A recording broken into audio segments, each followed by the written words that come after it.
Good morning बच्चों। आज हम आपको सिखाएंगे कि केमिकल फॉर्मूला कैसे बनाया जाता है।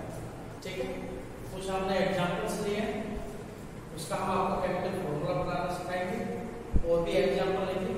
लेकिन उससे पहले आपको क्या है, हमने कुछ टेबल बनाया है, उसको मैं आपको बता देता हूँ।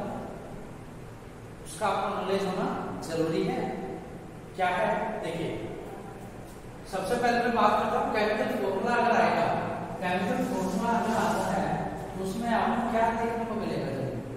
क्या देखने को मिलेगा? आयंस जरूर देखने को मिलेंगे। क्या देखने को मिलेंगे? आयंस, कैटायंस और क्या आनायंस।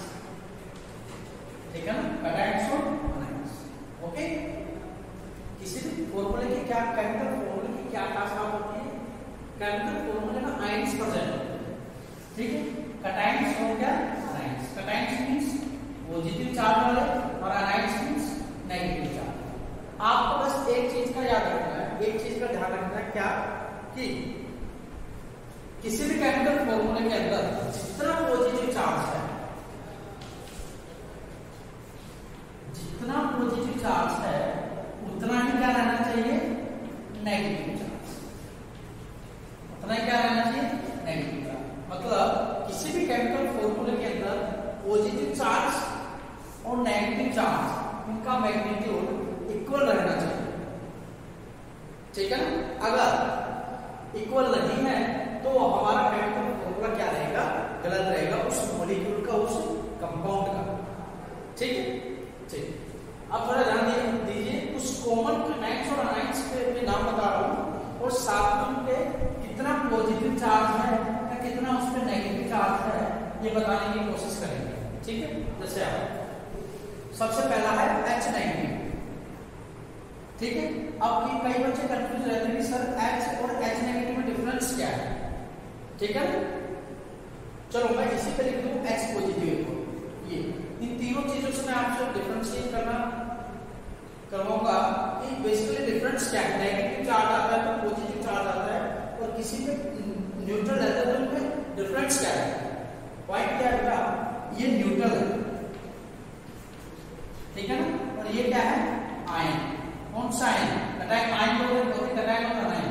नेगेटिव चार्ज है तो ये क्या है? आनायन, और इस पे पॉजिटिव चार्ज है तो ये क्या है? कैटायन। ये चीज नोट कीजिए, क्लियर है ना? ओके। आनायन कब बनता है? जब न्यूट्रल एटम से क्या बनता है? आनायन बनता है। और कब बनता है? जब न्यूट्रल एटम इलेक्ट्रॉन क्या कर लेता है? गेन कर लेता है। इलेक्ट्रॉन क्या कर लेता है? गेन कर लेता है। उस कंडीशन में क्या होता है कि इलेक्ट्रॉन की संख्या और प्रोटॉन की संख्या को अगर हम कंपेयर करें तो इलेक्ट्रॉन की संख्या क्या हो जाती है? ज्यादा होती है। इसी के कारण इलेक्ट्रॉन पे नेगेटिव चार्ज होता है, तो उसकी वजह से इस पे कौन सा चार्ज आता है? Negative charge. जैसे अगर मैं इसकी बात करूं, हाइड्रोजन है तो हाइड्रोजन न्यूट्रल है, तो इसके पास क्या रहता है? एक इलेक्ट्रॉन है बेटा और एक ही प्रोटॉन है। न्यूट्रल हमेशा न्यूट्रल को चार्ज ले लेगा, मतलब इलेक्ट्रॉन्स और प्रोटॉन्स की संख्या क्या रहेगी? इक्वल रहेगी। ठीक, हाइड्रोजन के केस में तो वो न्यूट्रल है तो एक इलेक्ट्रॉन है, एक प्रोटॉन है। ओके, अब उसने एक इलेक्ट्रॉन गेन कर लिया तो इलेक्ट्रॉन्स कितने हो गए? 2, और प्रोटॉन्स कितने रहे? 1। मतलब पॉजिटिव चार्ज कितना? 1 पॉजिटिव, और यहाँ पे नेगेटिव कितना? 2। पक्का है ना? इसलिए कौन सा है? 1 नेगेटिव चार्ज। अब है क्या? देखो, जब हाइड्रोजन न्यूट्रल था, जब आपका हाइड्रोजन न्यूट्रल था तो आप इसको बोलेंगे हाइड्रोजन। ठीक है ना, जब आप उसको क्या बोलेंगे? हाइड्रोजन। लेकिन जब हाइड्रोजन पे नेगेटिव चार्ज आ गया, जब हाइड्रोजन पे नेगेटिव चार्ज आ गया तो इसको हम क्या बोलेंगे? हाइड्रोजन ही बोलेंगे। इसको बोलेंगे क्या बोलेंगे? देखो वहां से देखो क्या है? हाइड्राइड। ऐसे नाम बदल देना, ठीक है ना? ऐसे नाम बदल देना। ठीक है, न्यूट्रल है जब इलेक्ट्रॉन लॉस करता है, न्यूट्रल एटम जब इलेक्ट्रॉन क्या करता है? लॉस। जब इलेक्ट्रॉन लॉस करता है तब क्या बनता है? कैटायन। तब उसमें पॉजिटिव चार्ज है। ठीक है ना? हुआ क्या? देखो, न्यूट्रल पे एक इलेक्ट्रॉन एक प्रोटॉन था, एक इलेक्ट्रॉन लॉस किया तो एक इलेक्ट्रॉन ही था, लॉस किया तो कितने हो गए? 0 इलेक्ट्रॉन और एक प्रोटॉन यही है ना, मतलब इसके अंदर H पॉजिटिव के अंदर क्या होगा बेटा, अगर इलेक्ट्रॉन और प्रोटॉन्स की संख्या को आप काउंट करेंगे तो प्रोटॉन की संख्या ज्यादा है। पॉइंट क्या है बेटा, नेगेटिव और पॉजिटिव चार्ज कब आता है, नेगेटिव चार्ज का मतलब है कि उसके पास इलेक्ट्रॉन की संख्या ज्यादा है, प्रोटॉन की कम है, ये चीज मेंशन करता है। और पॉजिटिव चार्ज क्या बताता है, मतलब उसके पास प्रोटॉन की संख्या ज्यादा है, इलेक्ट्रॉन की संख्या क्या है, कम है। और ऐसा कब पॉसिबल है, जब आपको इलेक्ट्रॉन गेन करें या फिर क्या करें, लॉस करें। ये आइंस का कांसेप्ट है, ठीक है। अब आपको थोड़ा क्या बताना है, आपको ये याद रखना है कि किस एटम पे कितना चार्ज होता है, ये आपको थोड़ा याद रखना है टेबल से, ठीक है ना। देखिए H नेगेटिव हाइड्राइड बोलते हैं इसको, हाइड्राइड आयन, ठीक है। इसको देखो, क्लोरीन पे एक नेगेटिव चार्ज होता है, इसको बेटा क्लोराइड आयन बोलते हैं। फॉर्मूला बनाते समय इन चार्ज का बहुत बड़ा रोल रहता है। Br नेगेटिव एक नेगेटिव चार्ज रहता है, ब्रोमाइड बोलते, नाम बताते हैं सब। वैसे क्लोरीन बोलते थे इसको, क्लोराइड बोला है, bromine bromide, iodine iodide, clear है ना। ये आपका हाइड्रोक्साइड है, OH नेगेटिव हाइड्रोक्साइड, क्लियर है ना। ये देखो आप SO3 2 नेगेटिव, ये बेटा आपका क्या है, नाम याद रखिए, 2 नेगेटिव चार्ज है, sulphide, sulphide, SO4 2 negative, sulphate, इसका फर्क है, यहाँ पे I है, यहाँ पे A है, सल्फाइड सल्फेट, इसका डिफरेंस है। ये कार्बोनेट है बेटा, CO3 एक कार्बन 3 ऑक्सीजन, और इस पूरे आयन से कितना 2 नेगेटिव चार्ज कार्बोनेट। ये फॉस्फेट है, फास्फोरस और ऑक्सीजन से मिलकर बना है, PO ऑक्सीजन 4 है, और इन दोनों पे कितना है मॉलिक्यूल जब बना ये तो 3 नेगेटिव चार्ज है, ऐसे ऑक्सीजन है 2 नेगेटिव चार्ज, क्लियर। अब याद रखिए या अनाइंस के बाद सभी अनाइंस का एग्जांपल, ओके। सोडियम पे हमेशा एक पॉजिटिव चार्ज रहता है, पोटेशियम पे हमेशा एक पॉजिटिव चार्ज रहता है, ये आपको टेस्ट करने पड़ेंगे तब आपको क्लियर हो जाएगा।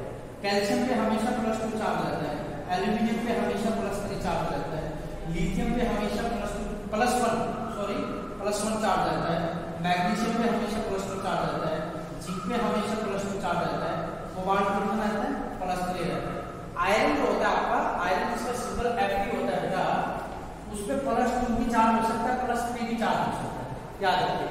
उसको बोलेंगे फेरस आयन, अगर +2 है तो फेरस आयन, +3 है तो फेरिक आयन, याद रखिएगा, ये वो कंफ्यूज होता है, ठीक है ना। दोनों आयन के ये कॉपर के हैं, कॉपर पे +1 भी चार्ज हो सकता है, +2 भी, +1 चार्ज है तो अलग नाम से पढ़ा जाता है, +2 चार्ज है तो अलग नाम से, क्यूप्रस क्यूप्रिक आयन। मेरे हिसाब से आपको क्लियर है, ठीक है। अब मैं आपको फॉर्मूला बनाना सिखाता हूं कि फॉर्मूला बनाते समय किन चीजों का याद रखा जाएगा, किन चीजों का आपको ध्यान रखना है। बस ये चीज है क्या, मैं फिर रिपीट कर रहा हूं, बेटा किसी भी का केमिकल फॉर्मूला बनाना है, किसी भी मॉलिक्यूल या कंपाउंड का केमिकल फॉर्मूला बनाना है, एक बात दिमाग में याद रखो, क्या चीज कि बेटा कि पॉजिटिव चार्ज और नेगेटिव चार्ज दोनों क्या होने चाहिए, इक्वल होने चाहिए। अगर इक्वल है तो हमारा केमिकल फॉर्मूला उसका सही बना है, ठीक है। चलो आगे, अब इस पे आगे कैल्शियम ऑक्साइड का फॉर्मूला बनाना है। देखो कैल्शियम, ठीक है ना, कैल्शियम ऑक्साइड, कैल्शियम ऑक्साइड, ठीक है। कैल्शियम का आपको फॉर्मूला पता है, लिख लो Ca। ऑक्साइड अगर आपको टेबल से याद है तो देख लीजिए, O2 नेगेटिव होता है, ऑक्साइड O2 नेगेटिव ऐसा है, ठीक है ना। अच्छा कैल्शियम पे कितना चार्ज होता है, हमें फॉर्मूला तो पता है कैल्शियम का, लिख देंगे, लेकिन हमें मतलब चार्ज से चार्ज कितना होता है, कैल्शियम पे +2 चार्ज होता है तो हम इसको +2 लिखते हैं। अच्छा ये बताओ चार्ज कितना है, कैल्शियम पे +2 चार्ज है और ऑक्सीजन पे -2 चार्ज है, क्या +2 और -2 दोनों इक्वल है, इक्वल है। किसी भी केमिकल फॉर्मूला बनाते समय क्या होना चाहिए, जितना पॉजिटिव चार्ज है उतना ही क्या रहना चाहिए, नेगेटिव, दोनों इक्वल है, ठीक है। अब आप इनको दोनों के एक साथ लिखो, क्या कैसे लिखोगे, दैट मींस CaO क्या है, केमिकल फॉर्मूला लिखते समय ये चार्ज हम नहीं लिखते, ये अपने हम सहूलियत के हिसाब से कि हमारा केमिकल फॉर्मूला गलत ना हो, तो इनिशियल स्टेप हमारा ये होना चाहिए कि हम चार्ज में लिख लें, और जब फाइनल फॉर्मूला लिखें तो चार्ज को हटा दीजिए, और ये आपका क्या है, फाइनल फॉर्मूला है, क्लियर। ऐसे में नेक्स्ट करवाने की कोशिश एल्यूमिनियम क्लोराइड। एल्यूमिनियम में बेटा फॉर्मूला आपको पता ही है, Al, ठीक है ना, एल्यूमिनियम का लिख दिया, क्लोराइड Cl नेगेटिव, ठीक है ना, Cl नेगेटिव,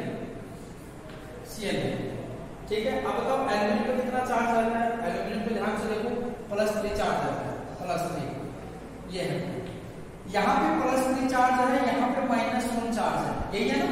क्या चार्ज बैलेंस है? बिल्कुल नहीं, बैलेंस नहीं है, तो बैलेंस आप कर लो ना। कैसे करोगे? सिंपल सा, इसको 3 से मल्टीप्लाई कर लो,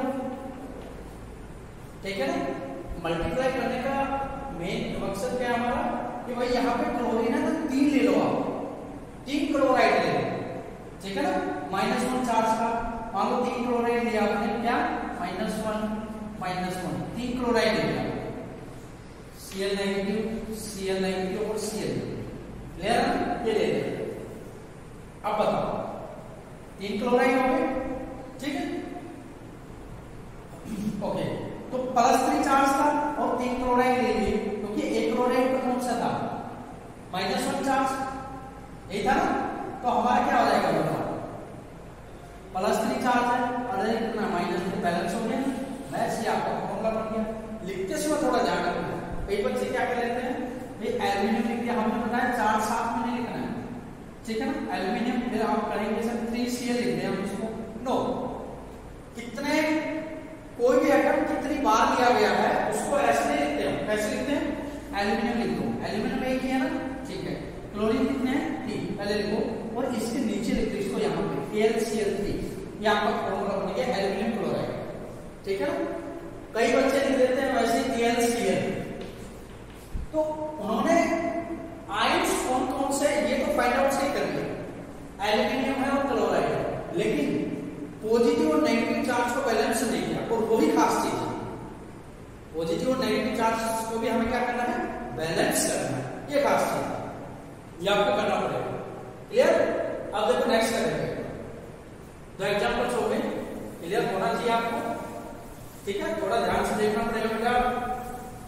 नेक्स्ट है फेरस क्लोराइड, फेरस क्लोराइड क्या है, फेरस किसको बोलते हैं बेटा, जब +2 में होता है, आयरन +2 में होता है, तो आप लिखेंगे फेरस, वैसे आयरन को बोलते हैं Fe+2 चार्ज वाला, और क्लोराइड Cl नेगेटिव, एक नेगेटिव चार्ज, ठीक है भाई। यहाँ पे बेटा +2 है और यहाँ पे कितना है -1, खुद सोचो, आप खुद सोचिए, इन दोनों को हमें बैलेंस करना है तो क्या करना पड़ेगा, आप कहेंगे, समझ गए होंगे, इस तरह हम एक क्लोराइड है और ले लेते हैं, ठीक है ना। क्या करेंगे, क्लोराइड है और ले लिया, ऐसे है ना, एक क्लोराइड और ले लो, Cl नेगेटिव भी ऐसे, 2 गए, तो आप इनको एक साथ लिखो, ऐसे लिखोगे Fe2Cl लिखोगे या FeCl2 लिखोगे, ये आपका करेक्ट फॉर्मूला, ये आपका क्या जाएगा, writing way of writing chemical formula, ये गलत हो जाएगा, ये ठीक है, ठीक है। ऐसे अगर मैं आपसे पूछूं सोडियम क्लोराइड का क्या फॉर्मूला है, देखो सोडियम है Na, क्लोराइड Cl नहीं, ये तो है, सोडियम को कितना चार्ज होता है, +1। अब आपका दिमाग दौड़ेगा क्या, सर यहाँ पे ऑलरेडी +1 और -1 दोनों बैलेंस है, पॉजिटिव नेगेटिव चार्ज, कोई समस्या नहीं है, तो आप ऑटोमेटिक लिखो भाई क्या, NaCl, ये सर ऑलरेडी बैलेंस है, तो ठीक है, वरना बैलेंस करना आपको आना चाहिए, ठीक है ना, जो कम है उसी की उतनी संख्या बढ़ा दीजिए।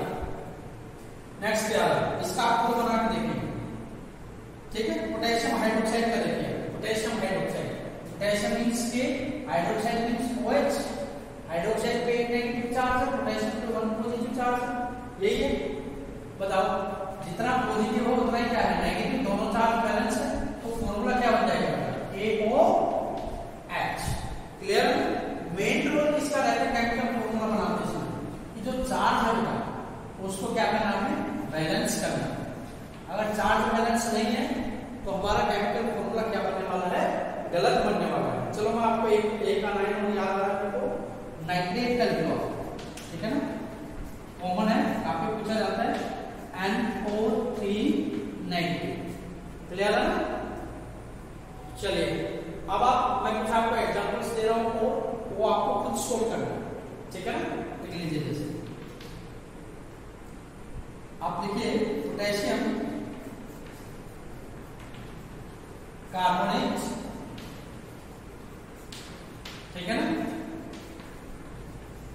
कैल्शियम फॉस्फेट, ठीक है, और लिखिए एल्यूमिनियम नाइट्रेट, क्लियर है। और लिख लीजिए आपका कुछ नहीं है, केमिकल फॉर्मूला बनाते समय चार्ज को बैलेंस करना 10, ठीक है। वो लिखिए कि फेरस सल्फेट, फेरिक क्लोराइड,